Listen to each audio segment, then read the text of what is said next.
انہوں نے بتایا کہ ان کے پاسپورٹ کی درخواست نامنظور ہو گئی ہے اور اسی رات انہیں دہلی جانا بہت ضروری ہے۔ اسی رات بھابھی جان دہلی چلی گئی اور میں بھی واپس ہو گیا۔ رات کے سناٹے میں ریل گزرتی جا رہی تھی اور مجھے ایسا معلوم ہوتا تھا کہ اندھیری رات میں بھی بھابھی جان مجھے روشنی دکھا رہی تھی۔ ریل تیزی کے ساتھ گزرتی جا رہی تھی اور میرے دل میں نئے ارادے، نئے حوصلے پیدا ہو رہے تھے، نئی امیدیں اور نئی امنگ جاگ رہی تھی۔ آپ لفظ اور معنی دیکھیں گے۔ کلیسا کے معنی ہوتا ہے گرجا، عیسائیوں کی عبادت گاہ۔ احتجاج کے معنی ہوتا ہے اعتراض اور حجت انکار۔ ملازمت کے معنی ہوتے ہیں نوکری، خدمت میں رہنا۔ سراپا کے معنی ہوتے ہیں سر سے پاؤں تک کی تصویر کشی۔ نجات کے معنی ہوتا ہے رہائی، چھٹکارا۔ صلیب کے معنی ہوتا ہے عیسائیوں کا مقدس نشان۔ جبر کے معنی ہوتا ہے ظلم، ستم۔ ملزم کے معنی ہوتا ہے نوکر، خادم۔ ملازم کے معنی ہوتا ہے نوکر، خادم۔ ستون کے معنی ہوتا ہے کھمبا۔ عزم کے معنی ہوتا ہے ارادہ، نیت، جمع، عزائم۔ آئیے ہم لوگ سوالات دیکھیں گے۔ سہیل عظیم آبادی کے متعلق جتنے سوالات تھے ہم لوگوں نے پہلے ہی ان سوالوں کو حل کر چکے ہیں۔ آئیے آج بھابھی جان کے متعلق جتنے سوالات ہیں ان کو ہم سوالات کو پڑھتے ہیں اور جواب دینے کی کوشش کرتے ہیں۔ رقیہ بھابھی کے جس دیور کا کردار کہانی میں پیش کیا گیا ہے اس کا نام کیا تھا؟ اس کا نام اختر تھا۔ کیا نام تھا؟ اختر۔ رقیہ بھابھی کے شوہر کو بار بار کیوں جیل جانا پڑتا تھا؟ Very important question. رقیہ بھابھی کے شوہر کو بار بار کیوں جیل جانا پڑتا تھا؟ کیونکہ وہ سیاست سے تعلق رکھتا تھا۔ کس سے؟ سیاست سے۔ سیاست کے معنی پولیٹیشن، یعنی جو الیکشن میں کھڑا ہوتا ہے، اس سے وہ تعلق رکھتے تھے۔ رقیہ بھابھی کس لڑکی کی تعلیم کا خرچ خود برداشت کرتی تھی اور کیوں؟ سمی نامی ایک غریب طالب علم جو ان کے کالج کا ایک غریب لڑکی تھی، اسی کا رقیہ بھابھی خرچ اٹھاتی تھی۔ رقیہ بھابھی کو سونے کی چوڑیوں کو کیوں فروخت کروانا پڑا تھا؟ سمی نامی جو غریب لڑکی ان کے کالج کی تھی، ان کے بھائی کا ایم اے کی فیس جمع کرنی تھی، اس لیے انہوں نے سونے کی چوڑیاں سمی کو دے دی تھی، جو ان کو بیچ کر کے ان کے بھائی کے فیس ادا کرنے کے لیے دیا تھا۔ رقیہ بھابھی کو جب فرصت ملتی تو اپنا شوق پورا کرنے کے لیے کون سا کام کیا کرتی تھی؟ رقیہ بھابھی کو جب بھی فرصت ملتی تھی وہ خط لکھتے تھے۔ کیا لکھتے تھے؟ خط لکھتے تھے۔ آئیے ادھر دیکھتے ہیں۔ رقیہ بھابھی کا سراپا کم از کم 10 جملوں میں تحریر کرے۔ رقیہ بھابھی کے بارے میں 10 جملوں میں لکھیں۔ تو یہ لکھنا بالکل آسان ہے کیونکہ بھابھی جان آپ نے پہلے ہی پورا افسانہ پڑھا چکا ہوں، اور افسانے کے پورے اگر آپ غور سے سنتے ہیں تو آپ کے تمام سوالات کے جواب ان افسانے کے اندر رکھی ہوئی ہے۔ تو آئیے رقیہ بھابھی کا سراپا کم از کم 10 جملوں میں تحریر کرے۔ تو آپ لکھیں کہ رقیہ بھابھی ایک بہترین کردار کی مالک ہے، کیونکہ انہوں نے اپنے شوہر کے بنا ہی سارا کام اپنے ذمے اٹھائی اور خود اپنے بچوں کی پرورش کی، اور ان کے باوجود اپنے کالج کے تمام اسٹوڈنٹ کا خیال رکھا، اس کے باوجود اپنے ملازم کے پریوار ان کا بھی خیال رکھا۔ اور اگر میں رقیہ بھابھی کے بارے میں لکھتے چلے جاؤں تو پھر بھی ہمارے پیج کم پڑیں گے اور ان کے کہانی پوری نہیں ہوگی۔ آئیے دوسرا سوال دیکھتے ہیں۔ رقیہ بھابھی کے کردار کو ایک مثالی کردار بنا کر سہیل عظیم آبادی نے قاری کو حوصلہ دینے کا کام کیا ہے۔ اس خیال سے آپ کس حد تک اتفاق کرتے ہیں؟ میں اس حد تک اتفاق کرتا ہوں کہ سہیل عظیم آبادی ایک بہترین افسانہ نگار ہے کہ انہوں نے اس طرح سے اس افسانے کو پیش کیا ہے کہ تاکہ جو سماج کے حالات اور سماج میں ایسے لوگ بہت ہی کم ہوتے ہیں۔ سہیل عظیم آبادی یہ قاری کے معنی ہوتا ہے پڑھنے والا۔ قاری کو یہ بتایا ہے کہ آپ رقیہ بھابھی کے کردار ایک بہترین کردار بنا کر انہوں نے پیش کیا ہے، اور اپنے سماج کے ایسے عورتوں کے بارے میں بتایا ہے جو بہت سارے عورتیں ایسے ہیں ہمارے سماج میں، ایسے ہی رقیہ بھابھی کے طرح اپنے کام اور اپنے بچوں کی پرورشیں کرتے ہیں۔ سہیل عظیم آبادی اردو کے کس افسانہ نگار سے بہت زیادہ متاثر تھے اور کیوں؟ سہیل عظیم آبادی پریم چند سے بہت زیادہ متاثر تھے کیونکہ پریم چند ایک بہت بڑے افسانہ نگار ہے۔ افسانہ بھاوی کے کس کردار نے آپ کو سب سے زیادہ متاثر کیا اور کیوں؟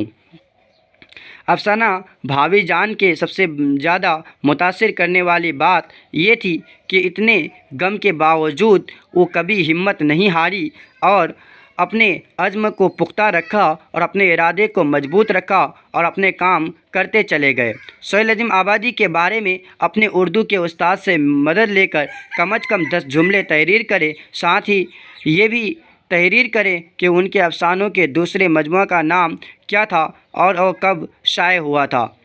سہیل عظیم آبادی کے بارے میں بہت سارے جملے لکھ سکتے ہیں، مگر بس اتنا ہی لکھیں کہ سہیل عظیم آبادی ایک بہترین افسانہ نگار اور ایک بہترین ناول نگار بھی ہے۔ سہیل عظیم آبادی 125 افسانے لکھے اور دوسرا افسانہ ان کے تاریخ کا ذکر یہاں کتاب میں نہیں ہے، مگر انہوں نے 125 افسانے لکھے اور ایک ناول بھی لکھے اور بہت سارے افسانے ان کے شائع بھی ہوئے اور 1980 میں ان کا انتقال ہو گیا تھا۔ بس اتنا ہی۔ چینل کو سبسکرائب کریں، لائک کریں اور شیئر کریں۔ ہم آپ کو ایگزام کے لاسٹ میں اپنا پورا PDF دیں گے اور وہ PDF میں پورا آبجیکٹیو رہے گا اور آپ ان آبجیکٹیو کو آرام سے سولو کر سکتے ہیں اور آپ گھبرائے نہیں۔ آپ کے تمام کوشچنس کا آنسر میں بنا کے آپ کو پیش کروں گا۔ آپ پہلے کہانی کو اچھی طرح سے پڑھ لیں۔ اگر آپ اس کہانی کو ایک بار پڑھ لیتے ہیں تو آپ بہترین سے آپ کو یاد ہو جائے گی، ورڈ با ورڈ آپ کو یاد ہو جائے گی۔ آپ اس ویڈیو کو 1 سے 2 بار دیکھ لیں، بہترین طریقے سے آپ کو یاد بھی ہو جائے گی اور آپ اپنا تمام سوالوں کے جواب خود بخود دے سکیں گے۔ Thanks for watching.